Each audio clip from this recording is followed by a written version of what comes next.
This is SMNI News Channel. Truth that matters.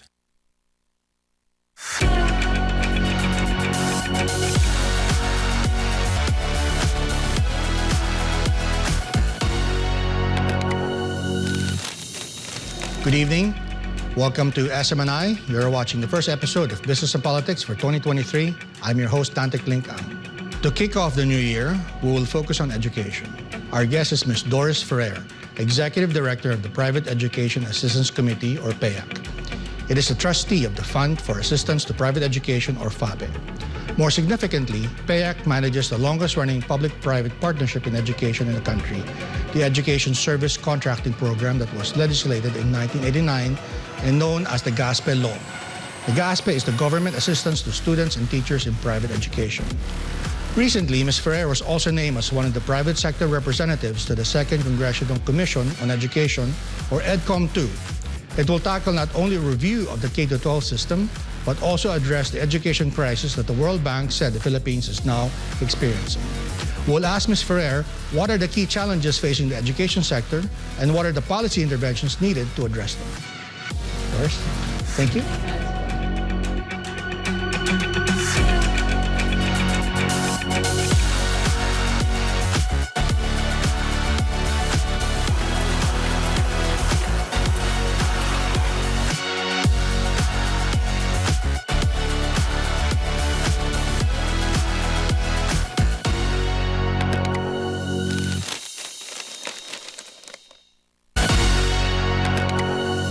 Doris, Happy New Year, and thank you for coming on my program. I know it's a bit uncomfortable for you because EDCOM-2 has not even convened for a meeting. But without preempting what's going to happen, maybe you can share with us what your expectations are, or maybe what you've heard so far about how the meetings will proceed. First, thank you, Klink, for the invitation. And I don't want to answer your question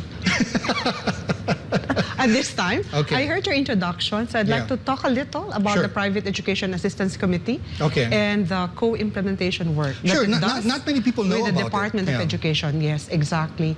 So I'd like to inform, as I said, not very many people know about it, that there actually is government support for students in private schools, especially for grade 7 to 10.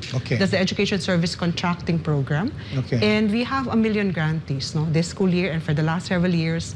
And then we have the Senior High School Voucher Program, which started when we implemented senior high school in school year 16-17. With the Department of Education. With the Department of Education. Therefore, we really should commend DepEd for continuing this program. In fact, it's legislated.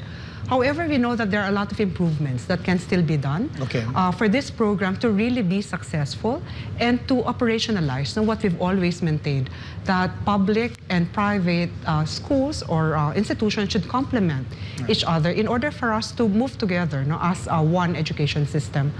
But just for everyone's consumption, like the voucher program, which started in school year 16-17, is a subsidy for grade 10 public completers who want to enroll in private senior high schools. I think that is something that will have to be disseminated. Parents of grade 10 public should realize that their children are automatically voucher recipients so that they can enroll in private senior high. So we're very happy that we have about 1 million grantees in this program, which started when we started senior high school in school year 16-17. A few months ago, you spoke at the Manila Times Forum on Education, and you were saying something about the K-6 system and how much behind it is, because at least the senior high has the voucher, right? And you were saying something that the enrollment, I think it was something like 6%. Yes. Could you maybe update actually that's very sad news for K-6 because over the last several years we've seen the decline in enrollment, and for this year, well, not this year, I have 21-22 data. We are at 6% of the entire pie, which means 94% of all K-6 students are in public schools. And that is a lot of burden not to the public school system. So when we we were asked about it, we said that very obviously, because there's no subsidy program at K to 6, it is rather difficult for parents to spend for K to 6 education for their children. Therefore, they opt to study in public schools. However, very recently, or in the last two congresses, there's been discussion of expanding ESC to K to 6. This is very good news, and hopefully one of the items that will be discussed in EDCOM 2. Okay. Because, if you have 94% in public and 6% in private, and we have excess capacity in private K to 6, I think it's practically no-brainer to think of just contracting the students to K to 6 private instead of building more classrooms for K to 6 public. Right. Now, pardon the very basic question, but I just wanted to make it clear to those who don't follow education news as often as we both do. What's wrong with having 96% of the learners in public schools, given the fact that, what we hear now, there's classroom shortage, you have classrooms that are oversized, then you have shifting, the students having to wake up at 5 o'clock or some ungodly hour in the morning, and then the teachers doing the same thing again in the afternoon. Is that related to the concern that you're talking about now? I mean that the overburdened the public system, public education system. Actually, you gave all the answers. Okay. I was teaching before I joined PAC, and an ideal class size is actually like 30. I mean, 40 is upper bound. So if you have more than 16 class, that is not very ideal for teacher-student engagement. So that's one. And then shifting is also difficult. I mean, some public schools do double shifts. Some actually do triple shifts. So that means that you have students coming in as early as 5 a.m. and then some students staying until like 7 or 8 p.m. Again, that's not very ideal. We always talk about a conducive learning environment. And we all know how that should be. And if you are so congested, and then you see excess capacity in the private education, then why not contract? In fact, all this time we've been saying, this is PAC and COCOPEA and other private educational associations, that state provision does not necessarily mean public schools. It means the state funding the students contracted to private schools. That is still state provision, even if it is privately administered. But, we've been talking about this particular since the first time I've met you, And you have been talking about it since you've met me. What has been the roadblock to having that partnership? Because, as you said, there is a complementarity. There's a law. It's in the Constitution. There's never been an implementing regulation to it. What are some of the hurdles that you have been hearing to have that ideal partnership that would resolve all of these problems that we hear about year in, year out? I think there's been some improvement. I mean, 20 years ago when PAC piloted ESC, we didn't have this 2 million grantees. Now we have this 2 million grantees already in the program of government. But we realized that we can do more. In fact, ADB did an evaluation of GASPE, and their conclusion is that we're doing quite well. But that will have to improve how we proceed how we proceed with the implementation, meaning K to 6 is a concern. Senior high school is very new. The voucher program is very new. So it is something that will have to be evaluated and reviewed. And then I always say possibly one of the things that is a stumbling block. And I hope when EDCOM 2 convenes and this becomes part of the discussion, I think there's an incorrect notion that the private schools are only meant for the rich and the private schools are all rich. Now, that's farthest from the truth. In fact, if you will look at the numbers, and I was surprised myself, when I joined PAC, I didn't realize that we had like 10,000 K to 6 private, like 5,000 junior high private, like 4,500 senior high private, and we only know possibly a handful because these are the ones which are high performing and the schools for the elite. The Ateneos, the USCs, and the LaSalle. But if you will think about the entire sector as well, it deserves government support. Well, maybe you can talk about that for all, because you were executive director of SEA, but these are the Catholic schools, But not many people realize that many of the Catholic schools are actually very small in scale, and in many instances located in some far-flung depressed areas, and yes. remote communities, right? But maybe you can talk about that more. That's a very good question, Kling. Now I'll answer your question.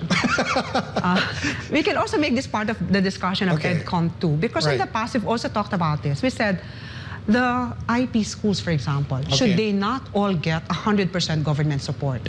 But that is not legislated in GASPE. It should be another program, I suppose, not exactly ESC, because they cannot just be given a subsidy. It has to be full state support for IP schools or for schools which are located in areas where you do not have public schools. The mission schools, for example. But this may be a different subsidy scheme for these types of schools, these types of students. Again, as you said, we really have to think when we come up with a blueprint in order to solve all our problems in the education sector, that you already have two systems in place, but public and private. I'm a bit frustrated because whenever I hear our officials talk about it, and not just the ones who are incumbent, but even from the previous administration, when they discuss, for example, the last mile schools, rebuilding the schools that were destroyed by storms and other calamities, the mindset seems to be the government has to build or rebuild, right? It's never part of the discussion to say, what's available in the private sector that maybe can be tapped to complement, the existing needs in a particular community. Do you find that, or is that an overreaction? Again, you're correct, because I think there has to be a paradigm shift. They always think of GASPE, and I've been asked this now, even in congressional hearings, that it's privatizing education. I said no. There's actually state provision, but it's privately administered, state-funded. So we're not privatizing. In fact, government is not supporting the private schools. It is supporting the students and the teachers in the private schools because they deserve government support. Especially in basic education, because that's in the Constitution. So, these things are very complicated. But before we go on a break, let me just ask you the question that I hear most often, right? And you alluded to this earlier. Why do private schools need help? I mean, how were they as distressed as the other companies that that we heard about during the pandemic? How are they? Why do they need help? I don't even want to say that because they're distressed. But they existed even before we set up the public school system in the Philippines. They provide they're already there. So whenever you come up with any blueprint for the education sector, you just have to think of the private schools as in existence in the Philippines. Therefore, we just have to make sure that they're also part of the scheme of things. For example, whenever there's talk about increasing salaries of public school teachers, like nobody thinks that private schools cannot afford this. In effect, you are. What, do you want them all to close? Because their teachers will all move to public schools. See, in the thinking, you should always think that there are private schools existing, and some of these schools are really high performing, such that even in the latest PISA results, they actually perform better than their public school counterparts. I'd like to ask some follow-up questions on that, but first we'll have to take a quick break. We'll be right back with Business and Politics with Doris Ferrer.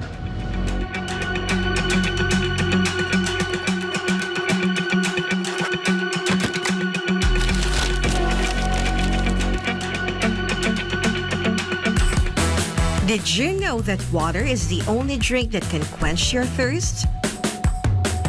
Drink Galilee Purified Drinking Water.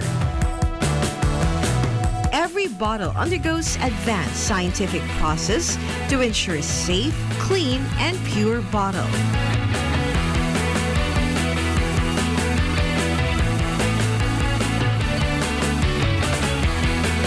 So what are you waiting for? Drink Galilee Drinking Water. Every bottle is a labor of love. For delivery, contact Galilee Purified Drinking Water at 0956-658-4195 or 0998-466-0202 or 8572-1869.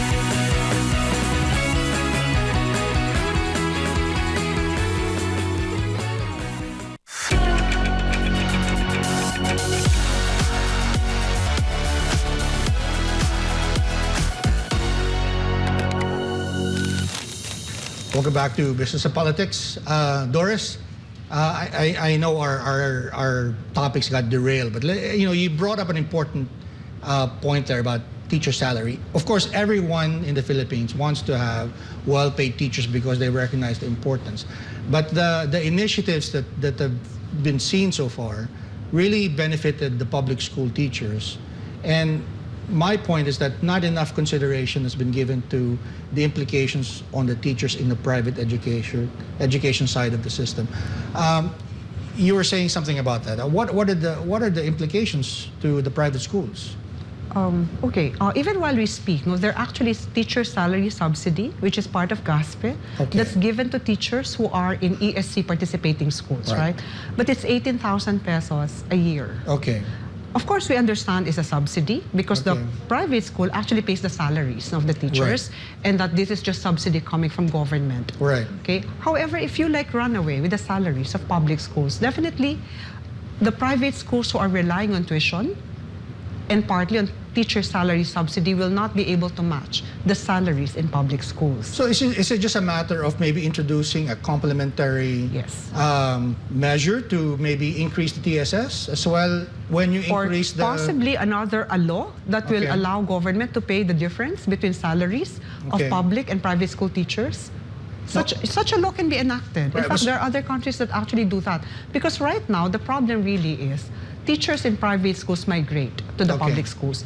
The moment that they pass the licensure exam and are licensed, they move to public. Okay. And then the private schools get criticized that they keep on hiring teachers without licenses. Right. Of course, if you're a fresh graduate, it's completely understandable before taking the LET. Right. You're not licensed. Right. But after taking the LET, what happens? They all move to public. Right. That does not make the private education system sustainable. Right.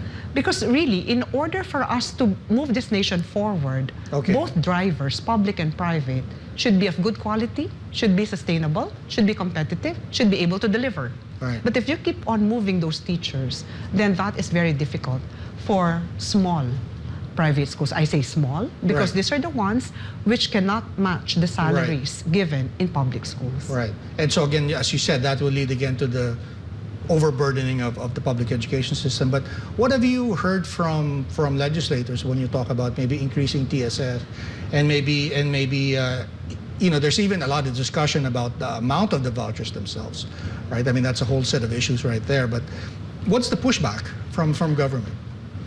Well, I suppose budget is always a concern. I mean, when government started implementing the salary standardization law, that's when the salaries of public school teachers actually went up.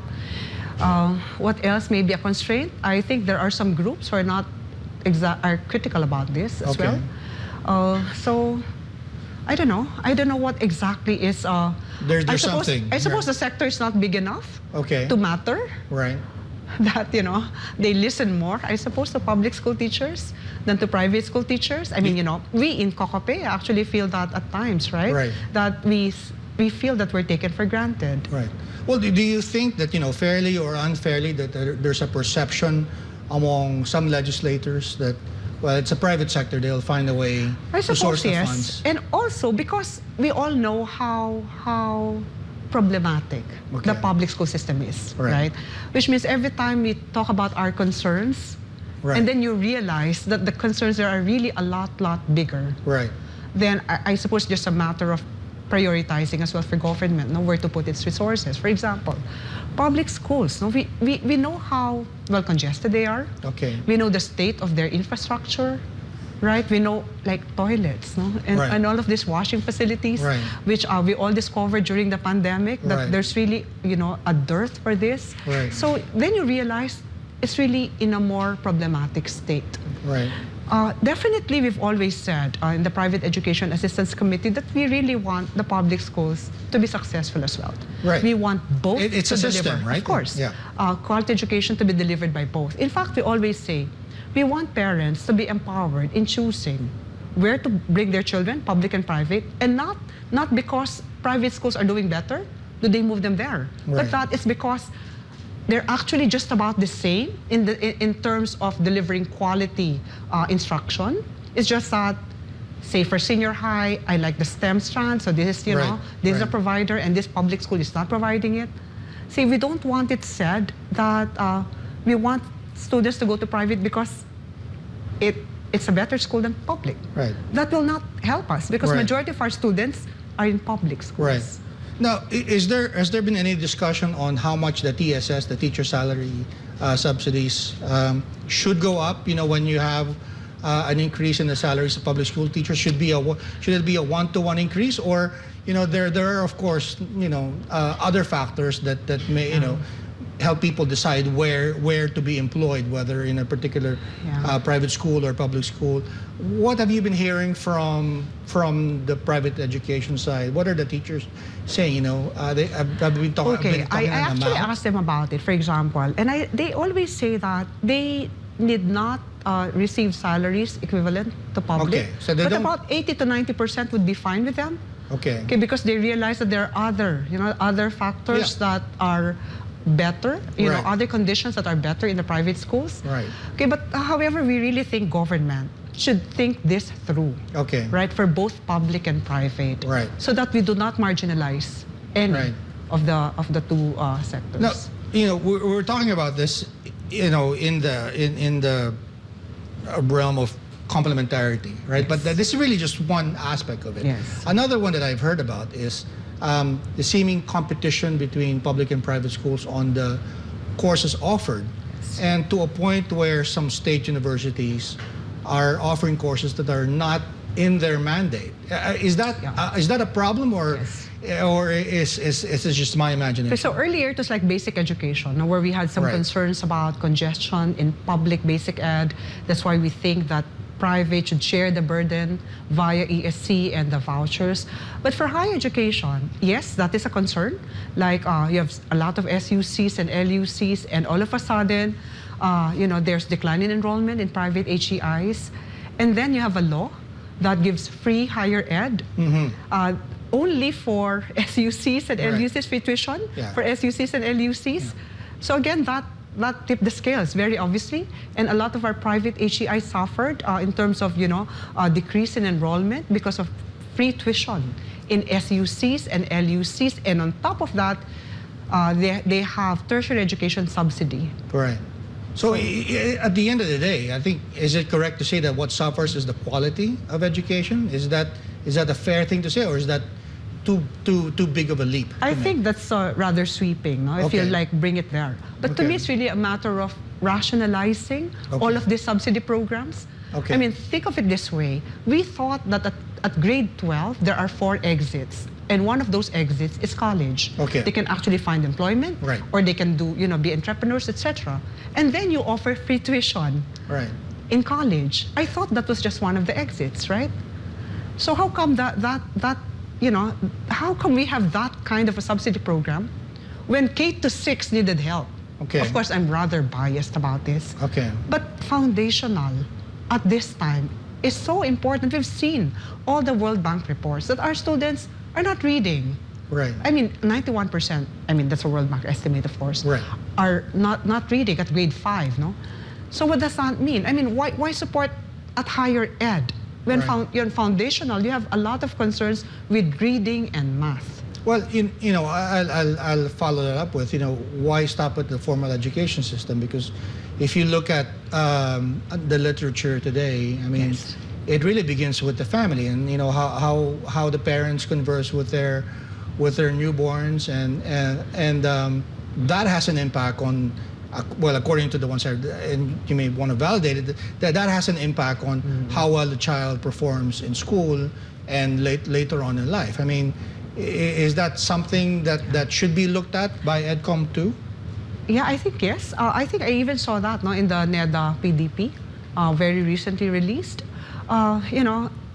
Cliche, it takes an entire village to educate a child, but that's true.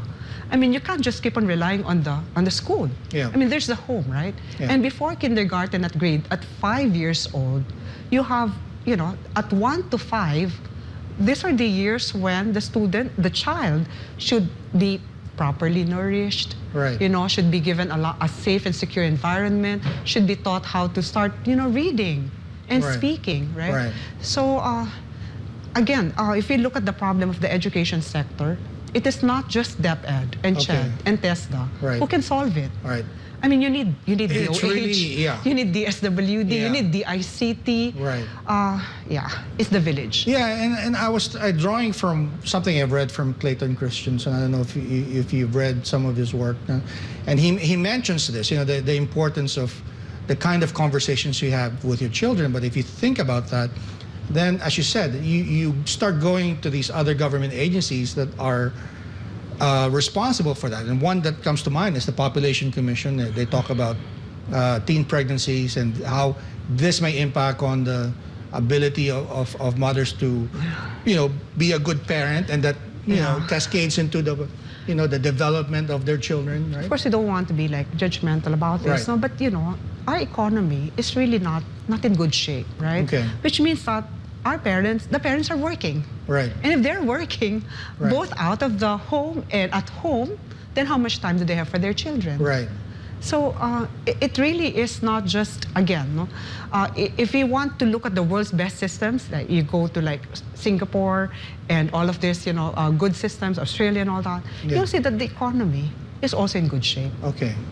So, before we go on break again, I don't want to put words in your mouth. The World Bank said that we may be, in a learning crisis. Yeah.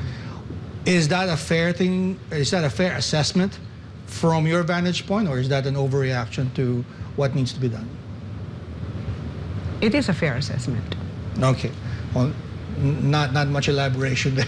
All right, but we'll be right back with Doris Ferrer. This is Business Politics. Please stay tuned.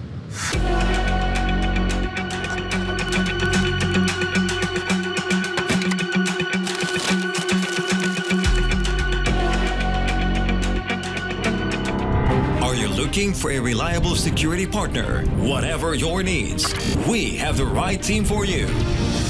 King's Trooper Security Agency is your best partner in this ever-changing world. With our well-trained and equipped security personnel, King's Trooper Security Agency offers security force. Our troops will protect your assets with the highest degree of excellence. Executive protection. We are your trusted shield of protection and always there when you are vulnerable.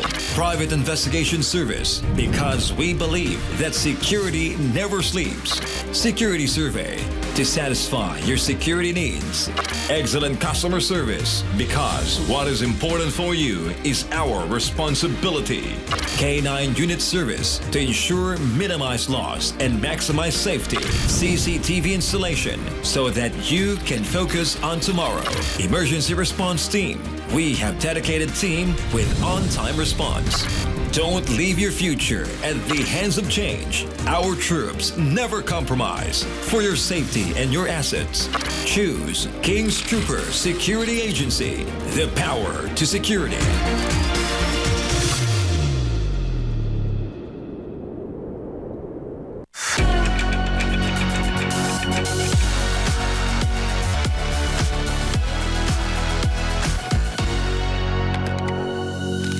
Welcome back to Business and Politics. We're here with Doris. I know you were dodging this question earlier, but can we bring the discussion back to EDCOM too? Because all of these problems, the crisis the World Bank said that we're experiencing, is precisely why EDCOM 2 is happening, right? But not exactly. You don't agree with that? All right. I think it's about time that we take a look at our education system. Okay. K-12 is very new. So whether or not Trifocalization was after EDCOM 1, so it's really time to review. But, well, there was a lot of attention after the World Bank report came out, right? Okay. So, having said that, what would be, in fairness, the parameters for EDCOM 2? I mean, all right, so it was as you say, a calendar event perhaps, right? Being happening so many years after EDCOM 1. But the unfortunate thing is this report came out.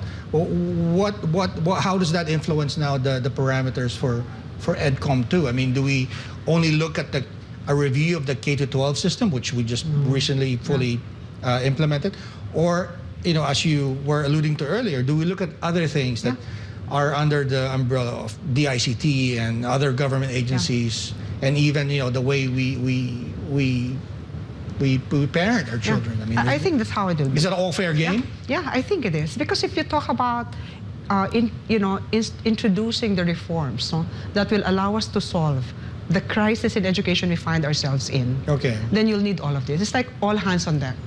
Right? So, it will all be part of the discussion. But earlier, you were talking about the Learning Poverty Report. Right. And if you will look at that report, and why is it that the Philippines scored, I think, at the bottom, or 91% of all grade 5 are not readers and all that.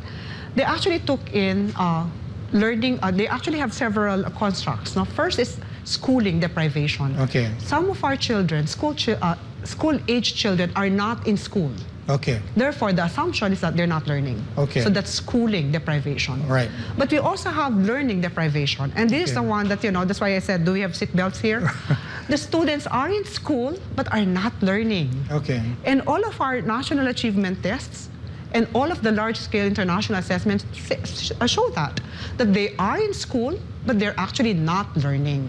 That's why, every single year that you have, say, NAT results, and you see that the results are not good, meaning they're not at 80s or 90s, because those proficiency levels are, to my mind, what are acceptable, then what is it that is being done in order to address this? See, it's not as if this happened overnight. See, all these years we've been getting all of these estimates from World Bank that our students in the classrooms are not learning. And yet, it seems like it's like business as usual. Right. Well, again, something I've read from Clayton Christensen, that, we are in a new age, right? There's a lot of disruption happening. And yet the model that we use for our education system is old, that belong to the previous age, right? Do you sense that? I mean, is that something that that should be looked at by EDCOM too, or other people? Yeah, I think so, yeah.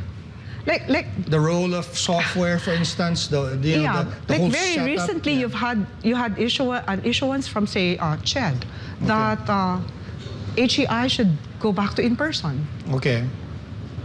Like, is that something that is born out of a survey on the flexible modalities that have been used during the pandemic, and which ones worked and which did not work? So why not hybrid? Why not blended? Why in person? See? So you always talk about 21st century teaching learning. And the joke is that, but your teachers are 19th century. And your learning environment is 20th century. Or even worse. So I think that is the thing that, I always say this whenever I see like mission statements talking about global competitiveness. And I say, are you sure about this? When in fact, you're not even integrating technology in the teaching learning process. But it's just, you talk about this and these things, that it just, you get this feeling that you're overwhelmed, right? So where do we begin? I mean, should that be a task for EDCOM too, or should be a task for some other government body? And then where should they begin? Actually, that's also the question of hand, that we ask each other when we realized that we were in the advisory board. So it's like, where do we begin? So I was talking to like the executive director, that's Marquis, and where do we begin? Because really, the problem is of such magnitude. Yeah, because during the presidential debates, for instance, I think one of my fellow panelists was suggesting, Clarita Callas was suggesting, start with the retraining of the teachers. Is that the way that we should begin? Or, I mean, you're an educator yourself, and you've been in the sector for a long time. Is there something else that we should be looking at? Yeah, that's one of the things that we should be looking at. You mentioned the economy, right? And how the quality of the system is really a reflection of how well the country itself is doing in general, right? But so do we start with addressing poverty first? I mean, it's such an you get this overwhelming sense, right? But you have to start somewhere, right? Yeah. Well, I think EDCOM 2 is starting in the right, and is starting the right direction. When it states that there is a crisis, I think we should start there. So do you think that the other people on that committee share your assessment that we are at a crisis level, or people are just in the mindset that, well, it's timely to review K-12? No. Right? A lot of them have said this in several, some public fora, that we really are in a crisis. Right. Well, Shel Habito was also saying a while ago that, we have this democratic sweet spot that we could possibly miss. And I'm sort of relating that also to our discussion today of education, because I think his point was, what's the potential if you miss this opportunity to educate this young population? Actually, we did a survey of schools, trying to find out what their learning recovery activities would be. And part of the literature that we had there was that learning loss is definitely real, right? But unless we assess very regularly, and it will be an independent agency that does the assessment, right, so that it will be honest and a lot of integrity in the results, then we don't even know how much we lost, right? Right. And the learning loss can be thought of in several ways, one of which is foregone learning. What is that? I mean, we keep on promoting the students even while they have not learned the competencies at that particular level. Right. So who's going to teach them that? Because it's time for their batch to move on. Yeah. No one's going to teach them that. We call that foregone learning, right, and that's a learning loss. Okay. We also have learning losses which happened during the pandemic. Okay. I was talking to one dean of a college of education of a very good university, saying that the students at kindergarten, pre-pandemic, were already reading. Okay. And then when they came back after the pandemic, they cannot read. Oh my. Because they forgot. Okay. In 2 years of not having in-person. Okay. So it's forgone learning, forgotten learning, all of these are learning losses. Right. Now, question is, do we know how much we actually lost? Because if we don't know how much we lost, then we do not know how much to recover, right? Right. So, I mean, that's something that, I expect EDCOM to take up. But the problem seems to be evident. As you said, some of these issues that we're talking about existed even before the pandemic. Yes. Is there an argument to be made that we should act now, even as EDCOM 2 is just getting started? Yes.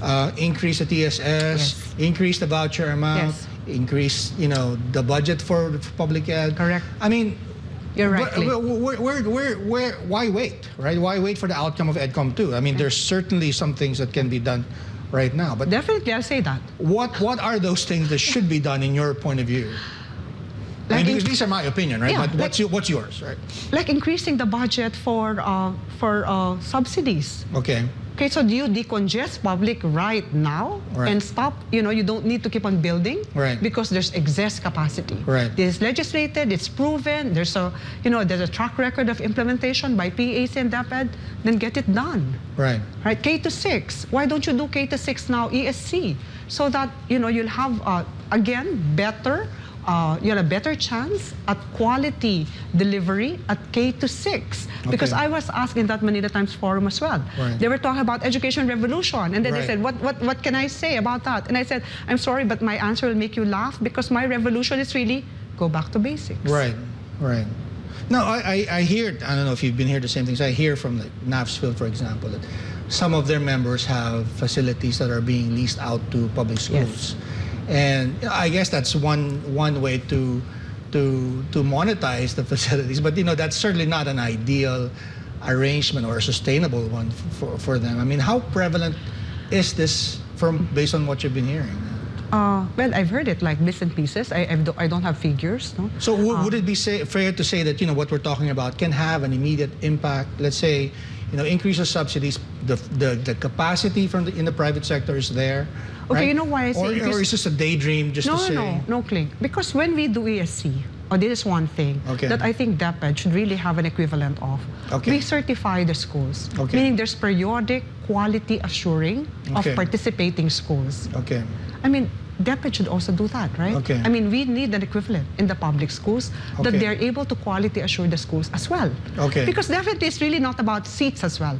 I mean, it's not just a matter of the voucher program actually gave seats, no? Right. In fact, the students practically have seats now. But are they learning? Yeah. And if they're not learning, then how come they're not learning? And who is checking on that? Who is making sure that there's instructional supervision? Who's making sure that the governance, structures are in place to allow to ensure that the schools are held accountable? See, for the budget that's downloaded to them so that they deliver results. Yeah. See, if this is really about efficiency, it's very low efficiency, right? Yeah. With the funds that is poured to the education, agencies and what we deliver. Right. So anyway, we'll follow up with some more questions to Doris. We'll be right back with Business and Politics.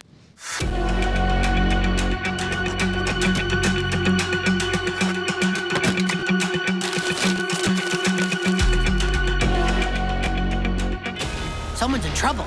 I'm calling Kingdom Force. You better get your tails up there fast. Narito na sila. Let's burn. Ang mga bagong superhero. Sina Norvin, Delilah, Jabari, DJ, at Siluka. Come on, Kingdom Force. I know you're gonna rescue us. Team, we need Alpha Mech. Kingdom Force, unite! Kingdom Force. Look! Kingdom Force! Okay, team, let's do this. Our 5 mighty animal heroes kasama ang kanilang mga super cool vehicle na kayang mag-combine para maging isang powerful giant robot. Together now! Samahan sila tuwing Lunes hanggang Biyernes, alas 5:30 ng hapon at alas 10:30 ng umaga tuwing Sabado. Now that's teamwork. Kingdom Force!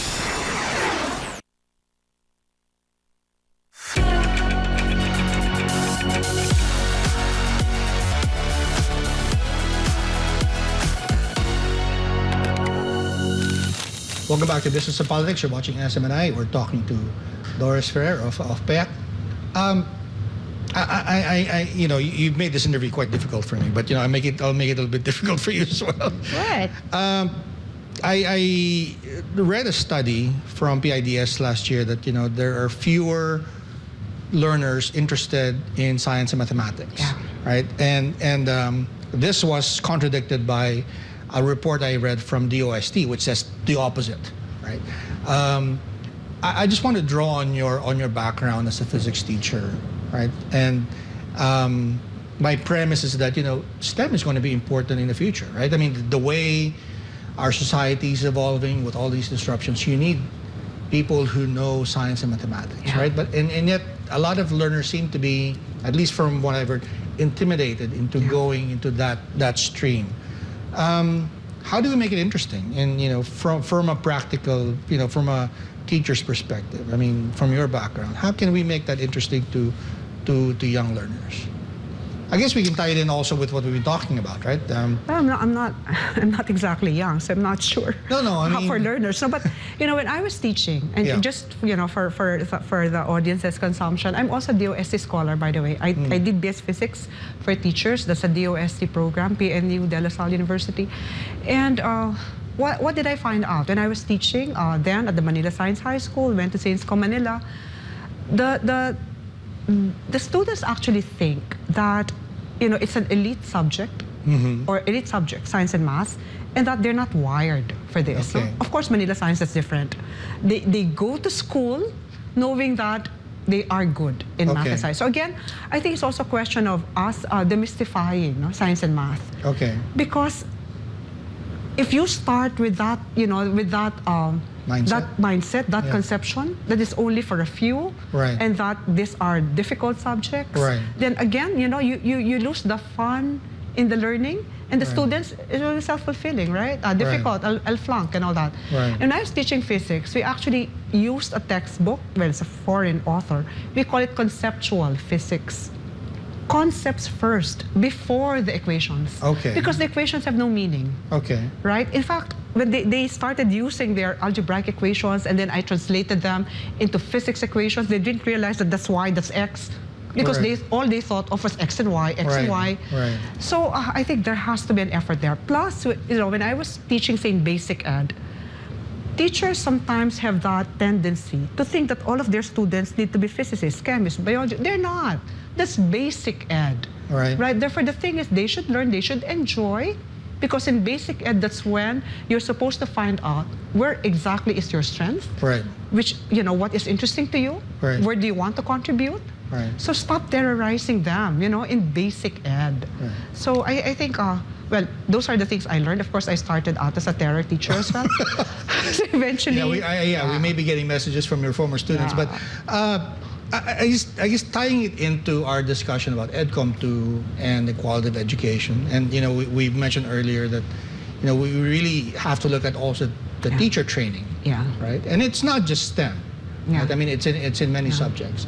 How do we tie it in? I mean, what have you been hearing from the ranks of teachers and professors? Are they open to retraining? I mean, that I would think that some of them would probably resist it because they have, especially in the public system, they have so many things to do already. They're burdened, right? And then you're imposing this. Yeah, but teacher training will also be rationalized. Okay. See, I've seen models, say, in Japan, for example. Okay. They have different programs for neophyte teachers and different programs for those who are about to retire. Oh. You're not supposed to give the same programs to these types of teachers. So again, you rationalize. And then you also think of, sometimes it's really content. Okay. That is a problem with a lot of teachers, right? Meaning, you'll have to have the right balance of making sure that the teacher knows content and at the same time, knows the PCK and how to teach the content, right? Because for the most part, if your teacher does not know content, then that's when the questioning is really bad. Okay. That's when the strategies are really not effective. Right. Because they don't know how to do the motivational activity and do the synthesizing. Right. So, yeah, like I said, it's a lot of work, really. This happens in a number of disciplines, and you mentioned reading as well, right? I mean, and I guess this segues also to and then language. The workload. I mean, there's always a complaint of teachers, especially in the public schools. Right. You should have enough time to prepare. Right, for your class. Okay. See, it's not as if I get a teacher's guide and that's about it. Right. So, what's a good model to follow? Because I've been seeing these reports also from the U.S. The teachers seem to have a similar problems to what I've been hearing here. Similar things I've been hearing in Australia. But you've looked at more countries than I have. What are some of the best practices out there that we can look at? I mean, is it Singapore? You mentioned Japan. I think I discussed this in one meeting. They're saying, okay, how do we reach that point where only the upper 10% of the graduating class can become teachers? Right, which case in some finish. There are some countries who do that. Yeah. We're not there. Okay. Obviously. Right. And what else? Salaries are competitive, such that hindi ka teacher lang, which is one of the things again, I don't want to hear that. Yung teacher lang, diba? Right. So all of this, we're not there. Right. Compared to these other countries which we know are, performing really well. Yeah, but I think the thing is that we have to look at also our resource constraints, right? I mean, it's one thing to look at those countries, but you have to ask yourself, what can we afford, right? Or should I guess you would probably Well, there's a lot of thinking that can be done about this because there are, for example, this one. There are content specialists. Say I'm an AB Lit or history major, right? But I don't have education units. But I know my history, right? Right. So if they would be allowed to teach, then I suppose they have content, but just give them an induction program. Right. Right. But there are a lot of restrictions. They should be like BSE, LET, whatever. So to my mind, okay, let's discuss this in EdCom 2 and say that now that we're in a crisis, can we have solutions which are, out of the box? That's interesting because in college, a long time ago. I mean, one of my summer jobs was to work at the Houston bureau of the Wall Street Journal, and the person who hired me was a chemistry major, and she was telling me not to major in journalism. And I think this is partly something related to what you were saying. She knew she had a facility for writing. She just didn't have anything to write about. And so she studied chemistry, so she will, specialize in writing about that field. Is that something that we should be looking at? And I know in the college level that we're looking at multidisciplinary approaches to pursuing degrees, but how much of that should be done in the basic education level? I mean, do we start requiring our teachers to have masters and PhDs? Is that even practical? I mean, is a postgraduate degree even the right approach? Should we be teaching them something else? But that's a different story altogether. Because all of these programs, I suppose, how aligned are they with the current program that's being implemented? Right. That we've asked that many times. For example, is the pre-service teacher ed already aligned with the K-12 program? Okay. Knowing that your senior high is this way, there's core, specialized, contextualized. Do we have teachers that can actually teach? Well, I think the short answer is no, right? I mean, but is that a good place to start for overhauling our education system, or do we start somewhere else, something more basic? Because when we started with talking about complementarity, I mean, should we start with a law that spells out how exactly does the private and public education sector work, and then we map out all of the other things that address these other issues. Yeah, I suppose it's a bit overwhelming, right? Yeah, But, I suppose there's a lot that will have to be really thought through. But at that time when we were like talking about it in some other fora, we were saying quality of teachers definitely will have to be improved. We cannot be high-performing if we don't have high-performing teachers. Okay. And then second, we were saying that we really will have to periodically assess in order to find out whether the students are at proficiency levels. Right. In all content areas, at all grade levels, where they should, the proficiency level that they should have. So those are, to me, top of mind. Right. We were talking earlier before the program about the Philippine Development Plan that just came out a few days ago, and there's something there about education. And I think they put if I third remember, party. That report, that assessment, is that something that should EDCOM, is that something EDCOM 2 should look at? Yes, it's there in the PDP report. They talked about an independent third-party agency that should do the assessment of student proficiencies across levels. That's very positive, because that will push everyone, and that will hold people, the teachers and the entire system accountable. Right. Kanino ba tayo accountable? Di ba sa taxpayers? Kasi pera ng bayan yan eh. Right. Well, I have the sinking feeling that, the more we talk about it, the more you're sinking? the more I'm overwhelmed. But I want to thank you for your time. I hope to, I wish that you will have a productive meetings at EDCOM 2. But, before we go, maybe you could give a short message to our watchers on, what should they be looking out for in the discussion of education? Or maybe you want to give some other message about maybe TSS and ESC instead. Yeah, siguro yung sa akin lang, para sa lahat ng nanonood, abangan natin yung nangyayari sa EDCOM 2, makilahok tayo. Because this is really not about us anymore. Right. It's really about our children, and definitely our children deserve better. And that I really, really hope that in order to resolve all of these issues that's hounding the education sector, we get down to business and strictly no politics. Right. Well, I wish you luck, and I hope to have you over again for an update. Sure. Thank you, Doris. Thank you. Okay. Thanks.